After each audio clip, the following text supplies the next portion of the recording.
जाड़ा या सर्दी को इंग्लिश में विंटर कहा जाता है। विंटर मतलब जाड़ा या सर्दी। बर्फ को इंग्लिश में स्नो कहा जाता है। स्नो मतलब बर्फ।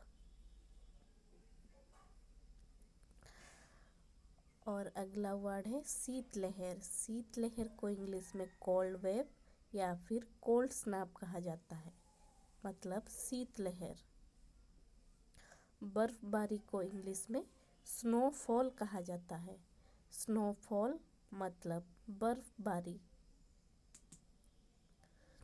बर्फ का गोला को इंग्लिश में स्नोबॉल कहा जाता है। स्नोबॉल मतलब बर्फ का गोला।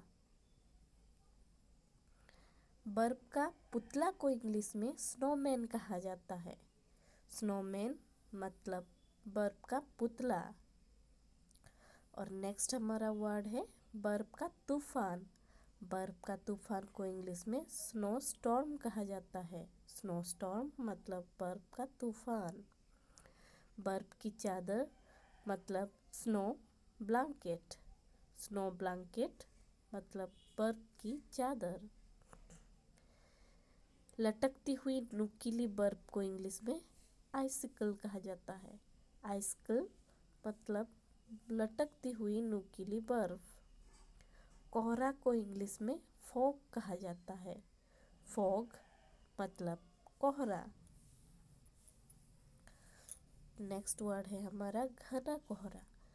घना कोहरा को इंग्लिश में डेंस फॉग कहा जाता है। डेंस फॉग मतलब घना कोहरा। और धुआं वाला कोहरा को इंग्लिश में स्मोक कहा जाता है। स्मोक मतलब धुआं वाला कोहरा। ठंड में कांपना को इंग्लिश में सीवर कहा जाता है। सीवर मतलब कांपना। सुन को इंग्लिश में नम कहा जाता है। नम मतलब सुन।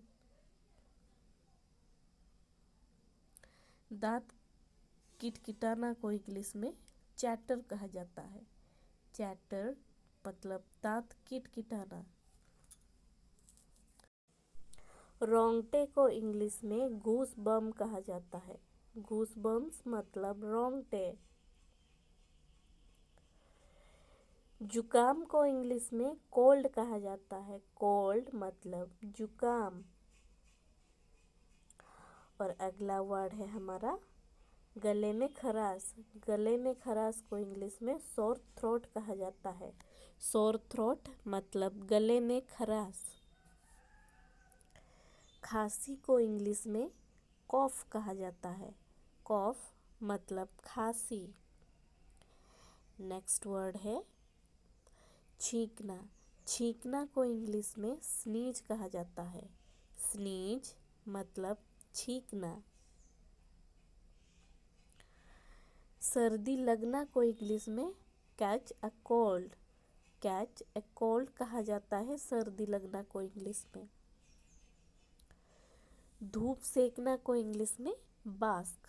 बास्क कहा जाता है धूप सेकना को इंग्लिश में। हाथ तापना को इंग्लिश में वार्म हैंड्स। वार्म हैंड्स कहा जाता है हाथ तापना को। अंगीठी। अंगीठी को इंग्लिश में फायर प्लेस कहा जाता है। फायर प्लेस मतलब अंगीठी। आग जलाना को इंग्लिश में किंडल कहा जाता है। किंडल मतलब आग जलाना। धुआंकाश को इंग्लिश में चिमनी कहा जाता है। चिमनी मतलब धुआंकाश।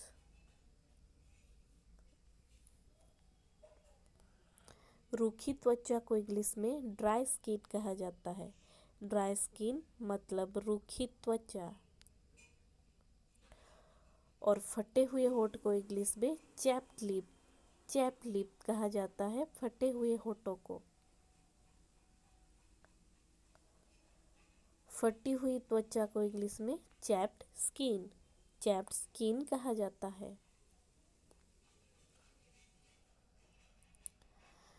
जमुना, जमुना को इंग्लिश में फ्रीज कहा जाता है। फ्रीज मतलब जमुना।